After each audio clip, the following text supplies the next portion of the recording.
the Roamer as last pick. They need to have that catch potential. If this Roger truly is going to the jungle, maybe we get to see something special from Yaoi. Maybe we get to see something like an Atlas. So Natan here makes sense. I mean, honestly, I think Claw's not banned. I think it's Kabuki's playstyle as well to play the Natan. Indeed. Yeah, I mean, it's similar to Claude, technically. Kind of like Skyler, right? He plays Claude Natan, but Kabuki's more explosive. That's why the Claude kind of fits. Okay. Wait. That could still go roam, I think. Or maybe they want to opt for a Barat's roam. Yeah, That's a flex pick, the Akai. Is it really a flex, though? Because the CC's already picked up. XP, so Barat's is... It's Akai roam. That should be it. Yeah. Okay. It makes more sense. But, of course, for the hands of Aura, they are looking for something that could pin down the Roger if it indeed goes to the jungle. Now for Alter Ego, it's up to them how they want to play this composition. Do they want to funnel everything towards the Roger, or will they have a different approach in mind? Very interesting to see what they go for here, because Aura, the way that they picked up the Akai... Oh, it's a Chip and the Lo Yi! Debut pick for Chip. Oh man, Lo Yi Chip! The TP! The TP squad! Bro, you will have control of the map with two of these heroes, of course, Chip and Luo Yi. Macro game is in the hands of Alter Ego. Man, I'm still speechless. Is this the debut in MPL ID? This is the debut pick. Yeah. Not the debut ban, because we've seen it banned so many times already. Debut pick. Oh, Chip. What's the gold laner? What's the marksman? So confirmed Roger jungle with this pick. Yes. Chip, Roam, XP, Ruby Gold. Ruby Gold. We have seen it played before by Nino, and it did not really go very well, but yeah, the Claude. A safer pick for Kabuki, but does it excel against this lineup of Alter Ego? It's tough to play this Cho against this lineup, man. Firstly, you know, the Roger has so much kill pressure in the lane, so the Chip can actually just teleport people down there. On top of that, you have a Lo Yi diversion, who will have a lot of pressure in the mid lane, and even if you jump forward towards Alter Ego and dive him, there's a Ruby. The Wolf King, the I'm Offended, it can really stop you in your tracks. So Aura, the way that they have to utilize this Claude, you have to play it really, really well. But again, if Aura are able to win out the neutral objective battles with Baratz, Vexana, and Akai, I don't think Alter Ego's comp will really mess with them, you know? If they stay consistent with that snowballing. It's tough to do against this comp because they'll always have a man advantage. Interesting debut pick with the Chip in the hands of Alter Ego. Will they be able to slaughter down and make meat of the Red Dragons, or will Aura Esports strike first? It's Alter Ego against Aura Esports. Who will strike first in this best of three, ladies and gentlemen? Let's jump into the land of dawn. Welcome to With this Mobile debut Legends. pick, will Rossi be able to create the impact that is needed against Yaoi? Already being such a disruptive force on the purple buff, and that is where Gugun wants to play it.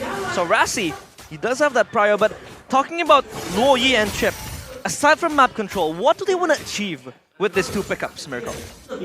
I think it just has to be map control, right? I mean, obviously pickoffs. With map control comes a whole lot of things. So really, the main objective is that map control. For Lo Yi, you can get a lot of prio in the mid lane just trading against Yehezkiel. We've already seen that. But I actually want to talk about the other side of things, which is Yaoi on this Akai.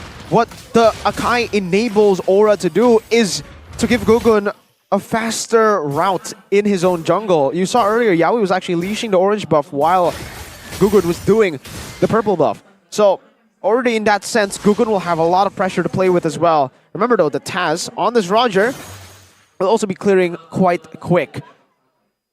Man, I'm trying to like figure out right now how Alter Ego will play around with the debut pick of Lo Yi and with the Ruby. They've tried this before, the Ruby in the gold lane. It did not work for them. It was up against Onyx. And now against the Akai. The Akai roam is something that we don't usually see a lot, but Yaoi has played this before in MPL PH. I believe it was Season 11 where he actually popped off on this pick. He played really, really well. It's also a debut pick for him. Take a look at that win-lose for the Gugun Baratz pick, though. 0 wins, 4 losses. So looking for his first win here, but that may be a pattern that we have to pay attention to.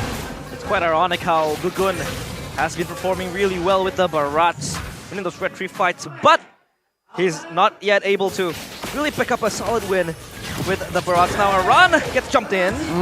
Quite low now with the Diversion. teleportation though. Oh! High and correct. Will be able to claim first blood. Now Yaoi flickers out of the way. Oh, with Eternal Guard here, hinders the movement of Pi. But of course, turtle control will be all Alter Ego. Alter Ego, they strike first with the turtle and the first blood. With the diversion, of course, it's gonna be a very, very scary surprise factor for Alter Ego. They have the shortcut, they have the diversion to really just pop behind the lines of Aura, and they have to be wary of that gank potential from behind. Yeah, that kill pressure, man, really crazy damage from Crichton, even from Rossi.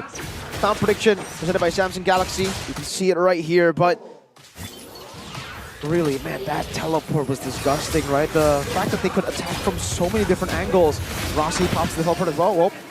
Towards Rossi here. Oh, the damage will be enough to chunk him low. And with the head skill on the backside, will secure the kill. It's a 1-for-1 kill-wise. Yaoi will play a pivotal role in the upcoming team fights with the heavy spin. Could always collapse on the backlines of Alter Ego and disrupt them. You know, just trying to chaotically screw up their formations when they want to set up for the objective, when they want to walk into the jungles. So Yaoi will be very, very important and crucial in the upcoming team fights. Back to the keys to victory, right? For Alter Ego, I mean, this composition is built to snowball. This is basically the same composition same kind of composition, not exactly the same to what we saw Onyx play yesterday. They need a snowball to happen early game so that they can transition into that mid with their ultimate power spike. For Aura, it's all about weathering the storm now. They try their best to go and contest the neutral objective. They can't, so they don't tunnel vision on it. They don't commit on it. They lose Aran, they're fine with it. They trade, and now they're looking to just farm up again. That's, again, very, very good by Aura, but they have to be careful because once we get into that mid game, there's going to be more creative ambushes that could happen from Alter Ego with how creative this composition is. Diversion into the TPs from Rossi's chip. I'm really curious to see this combo, man. We've seen this in Cambodia, I believe. Shout out to CFU Gaming. But Aura are on the turtle. White Walk was used by Rossi. No clear follow-up though. Crash Course committed on towards around now on the front side of the map. It is actually Yaoi. Heavy spin for Gugun. Now Pi and Rossi looking to create havoc, but it seems like Aura will have enough space to back away now. Will they commit on towards the purple? Wow. No. Aura will claim control in that purple buff. Good decision from Aura to just disengage after getting the turtle, and look at how scary it could be. Oh, Kabuki though, stuck? Nah, he's gonna be fine. Yaoi is there to back him up. Rossi and the entirety of Alter Ego want to jump towards this turret, but Kabuki is still trying to recall back, and they jump in with the Blazing Duet! Okay, very aggressive now. Taz receiving a lot of damage, but they won't be able to claim the turret now. And the mid side Pi is actually there. Oh with my the god! diversion play! Oh my lord! The damage won't be enough to take Iran down. Wow. And that is a deciding factor as well for this composition from Alter Ego. They could always turn the tides around. 4v2, pop the teleport, pop the shortcut, and you can always be in a 5v4. Even Pi up in that XP lane could always join in the skirmishes or the fights ensuing later on. And that's why the mid game is going to be very dangerous for Aura. The more turns they lose, the more creative Alter Ego can be with where they teleport, where they decide to look for this crazy ambush.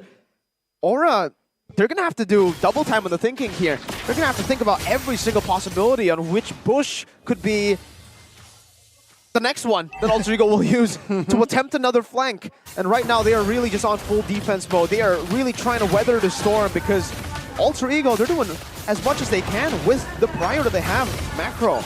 Aura can look for the fight technically, but they can also just chill and wait and weather that storm. It's getting increasingly dangerous, but if they are able to stop that full snowball from happening, actually have a chance at coming back here. You know, Kabuki, and well, Kabuki especially with his full items later will be a big, big threat to Alter Ego's backline. Like, Lo Yi cannot handle him alone.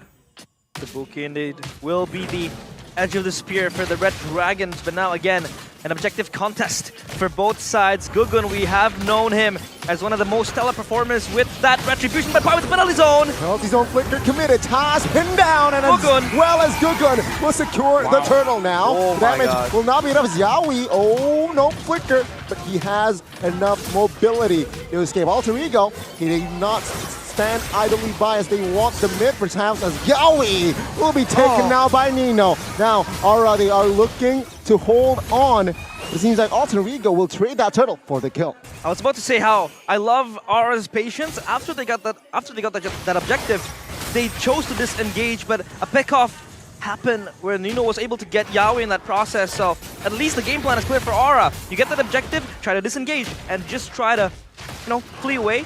Don't force any more of the kill potentials towards Alter Ego. This is exactly what Alter Ego saw in the keys to victory, technically. Beware of Aura's layering. The layering of skills there was phenomenal. Perfectly timed Detonus Welcome to cancel out the penalty zone CC into Yawi's heavy spin on the Roger, so that the Detonus Welcome will still be used to anti-CC and just get the retry clean off of Alter Ego. They're trading, they're weathering the storm, they're doing exactly what the keys to victory are telling them to do, and Alter Ego now, they're kind of, now it actually gets frustrating for Alter Ego, sure. The later the game goes, into the 10th minute, 12th minute, they will be able to find more creative angles. But because you have so many possibilities, you might be the one that's forced back. Down, committed here. Heavy spin on towards Taz. With the help of diversion play now. Kabuki very low at the backside of the mat. It's actually Pi securing the kill. Iran low. Rossi flickers up. Iran will die next. Now Yawi in the front side of the mat will not be able to stand the damage as Pi claims the double. It looked so good for Aura, collapsing onto Taz with that heavy spin. But again, the diversion, the shortcuts coming in from Alter Ego is just way too OP. They will always have the man advantage, or at least they can equalize the man advantage that Aura Esports has. So again, a 4v5 or a 2v5 even becomes a 5v5 full on in that top side. What is personal space when you have Luo Yi and Chip in the opponent's side, man?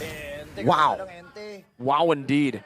Aura, they try to utilize the window. They thought they had opened up a window where they have held back Alter Ego enough for their carries to get a bit of a power spike, but it was still not there yet. Alter Ego, we spoke about this early on as well. Their mid game is insane, so that's what we saw. They were able to group up with the Chip ult, with the Luo Yi ult to the diversion, and all of them just clumped up together in a pure 5v5. Game Fact. Game Fact like GoPay, new application. This marks Chip's debut in MPL ID Season 13 and is the 67th hero to pop up in MPL so far. MPL ID, at least. Sheesh. Unique hero pools. Shout out. Shout out to Drian for contributing the most, probably, but the Chip. Rossi's also, by the way, Rossi is tied now with Drian, I believe, in unique hero picks. Remember, earlier it was 10 with 17 games. Now it's going to be 10 for for Rossi, too, in 17 games. So, right on there. For Aura, I really just want to take a look at the items here, but the items haven't been shown yet. Kabuki is on the way to the corrosion side, but he's actually kind of greeding out here for the Wind of Nature too. Crash Time and Crash Course. Crash Course and Overtime has been committed by Rossi. Yawi looking for an angle. The Lord. To pin and use the heavy spin. Oh, Taz with the shortcut will not be able to claim something. Yawi, though, will fall first. Around as well will be taken out by Nino. Gugun looking for Taz, who is 1 HP with the flicker. Yehezkiel wasn't able to finish the job as Nino plays a double. Right on the other side, we'll find Gugun instead. And that's the collapse by Alter Ego. Taz again surviving 2 near-death experiences. He's able to weather the storm and just run around in Lycan form, pouncing away from Aura Esports, and this is what Alter Ego wanted. The mid game is all theirs now, 10-2, 5.8k gold lead, and they have the Lord in their hands. Aura held off the first 8 minutes really well, but then Alter Ego, right as that 8-minute mark came through, right as they got that power spike, they decided to keep on fighting, keep on scrambling, and this is what the composition is built to do. It looks chaotic, but that's why Alter Ego went for the composition that they have right now. Aura, still, for their gold lane, they hasn't hit the power spike yet. Yehezkiel too is quite behind compared to Krite, who is 1,000 gold, almost ahead of Yehezkiel. So that's what we're talking about. He actually, oh, wait. Here, Nino, pinned down by Yawi. The damage though will not be there. Oh. But take a look at the recovery. Gugun taken down, and now Alter Ego, they wreak havoc. As Taz, wind of nature though, from Kabuki comes in clutch. Oh my god, the werewolf comes out from Taz. And Alter Ego siege the base of Aura Esports, the Red Dragons. How long can they hold this pressure from Alter Ego? They're everywhere around the map. Yaoi gets pulled into Nino. The Mega by Pi. Very nasty, but Taz again! Oh my god, stop this werewolf. He is unstoppable. A 0-4-0 Aran on the Purify CC. And Aura are just completely on the back foot. Alter Ego have a 9,000 gold lead. They have all that they wanted with this composition when it was drafted for them. This is the mid-game that we were talking about. The scariest mid-game team composition of all time, probably, man. 2 fighters, a Roger Snowball in the jungle, a Loyi Snowball in mid, and a Chip to bring everyone in. Let's take a look at the items, man. Like, okay, this is what I was talking about, the greed a little bit from Kabuki that ultimately paid off. That he survived the Roger Lycan pounce because he greeded up for the Wind of Nature. He already bought the item component to go towards the corrosion side, but then he went for the Wind of Nature instead. So he did lose a bit of value of when that power spike should hit with the corrosion side, but he traded it with a defensive item, which ultimately saved his life. Arando, he's completely shut down now. I don't know. With the CC, I think this is maybe the reason why we don't see CC a lot when he's not comboed in with an Angela, with a healer. Yeah. But yeah, he's just definitely not able to tank up as much damage. He's not even able to deal damage. It is very hard for CC to just sustain so far. I mean, sure, the DPS is there, but when you don't have the backup from the healers, from the Angela, you know, preferably paired with the CC, it's just going to be hard to tear through the base or through the front line of Alter Ego. But does a late game scenario happen to be feasible for Aura Esports? It does. They're okay in the late game, actually. They're pretty good. With the CC scaling as well as the Claude, they can do very well. But the thing is, late game is still quite far away. And Alter Ego have almost a 10,000 gold lead with the base turret taken down already. If they get this Lord, they might actually be able to clear and end the game. Aura don't have the best high ground in this game. I mean, they have a Claude that can clear. They have Vexana, but I don't think it's enough to really hold on to this die from Alter Ego. And Alter Ego can just play back and forth. Once we reach the late game, it'll probably be 3 base turrets for Alter Ego. So when Aura hit their power spike, it might have already been too late. That's what Aura needs to cancel out here. Rossi flanking. See here, Gugun, pulled by the unfriended Yaoi, heavy spin, quite late. But yeah, Yaoi will be the first one to fall as Gugun might fall next with the slide. It will not happen. Taz claiming the double. Wow, the Lord now in the hands of Alter Ego. They are setting their eyes on this Lord and probably on this game, because this is so hard for Aura Esports to recover from. Sure, how long can they weather the storm? How long can they hold? Because this is the mid-game power spike already for Alter Ego, and it is going even worse for Aura Esports. It's going really bad for them. 11,000 goal lead for Alter Ego, 14-2. It's so chaotic. You'd expect Aura to have more kills, but it's been all Alter Ego since the 8th minute of the game. And like I said, Aura still have plan B, insurance in the late game with the Claude, but at what point will that happen? Probably like 18 minutes. They're going to have to buy another 3-4 minutes to get Kabuki to that point. And by that time, Alter Ego would have probably already taken down 3 base turrets. Look at the way that they're managing the waves, though. It's a bit off. So Aura will still be able to defend this, actually. No problem. Never mind. Let's see here, the initiation. Daytona's welcome committed just to have immunity. Lord, this is the not evolved, but enhancement. They will be able to take that one down.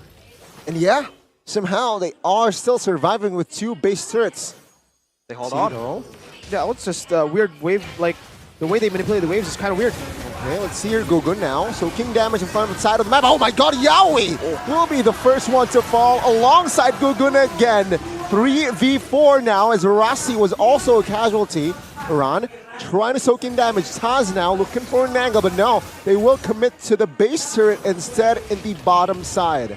Alter Ego still patiently waiting to pull the final blow. Pi misses his penalty zone, and Iran next in the chopping block. No more escape. Oh my god, Taz!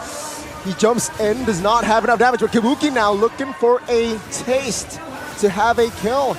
Now Taz still looking to hold on here with the immortality.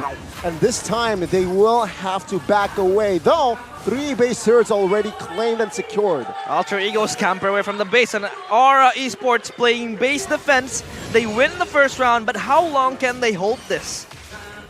Like I said, I don't know. I have no idea. Like, they've already bought the time for 18 minutes, so technically they have bought enough time to get to their power spikes, but the 3 base turrets have been taken down. Despite the waves, the initial waves, Alter Ego didn't manipulate it that well. They were still able to capitalize on the second super minion waves coming in, or Lord buff waves, actually, to get these base turrets. Now it's all on Alter Ego. Let's take a look at the replay to see how that happened. We were talking about how they should be able to manipulate the waves, but in the end, we completely forgot that their dive potential is disgusting. Aura need to try to survive this kind of dive, and they were not able to. Their 2 frontliners got melted down like they were nothing, and that was really what enabled Alter Ego to go for the 3 base turrets. And now, this is what I was saying, it's going to be tough for Aura. They've hit their item power spikes, but the timing and the situation has changed completely. They have 0 base turrets. There are super minions always slow pushing towards them. They're gonna have to go for a pick-off. They need to find a small advantage somewhere, because when it comes to manipulating the waves, they will not have that advantage at all. Alter Ego need to misplay in some way, or Aura need to find a crazy Yaoi flank. The lanes are pushing. Side lanes specifically for Alter Ego. Gugun gets collapsed on. He's gonna be fine, and the Lord now in the hands of Alter Ego. They want to get this. Yaoi spins in! Yep, heavy spin. Take a look at the damage he is taking, though. Very low HP now. Alter Ego will be able to zone Yaoi out. And with that, that's a free Lord. Should be for Alter Ego. That was an attempt from Yaoi to just shoo away the members of Alter Ego, but they're strong enough to just fight Yaoi head on, so that Lord is going to be the key to unlocking this crystal for Alter Ego. Diversion. Frighten Taz. Now Iran. Oh my god. Took the damage there. Almost intimidates Iran a bit there. But yeah, he is still in the Land of Dawn. It's a 13,000 gold lead, 19 minutes now, Evolved Lord. We spoke about how Aura don't have the best high ground wave clear. They're going to... Man, with the Evolved Lord and the full dive. The layering from Aura has to be perfect, and even then, they might not be able to defend. Alter Ego are on the way to secure game number 1 with the Chip Lo-Yi combo. This might be the final push in this game. Let's see. Diversion will just act as a distraction. Kabuki, though, my goodness. The damage he was receiving now. Eternal Guard popped as well. Lord launches top side. Aura, they are trying desperately to defend this base. Now take a look at Yaoi receiving heat. Taz low, and he needs to back away. No immortality for Taz. Gugun now also low. They need to juggle, but the base will be the main objective. And Alter Ego finally secures game 1. The winning moment by Samsung Galaxy A55. Of course, it's going to be Alter Ego convincingly taking game number 1. Aura Esports, they hit their power spikes, they hit that late game, but the timing was not right.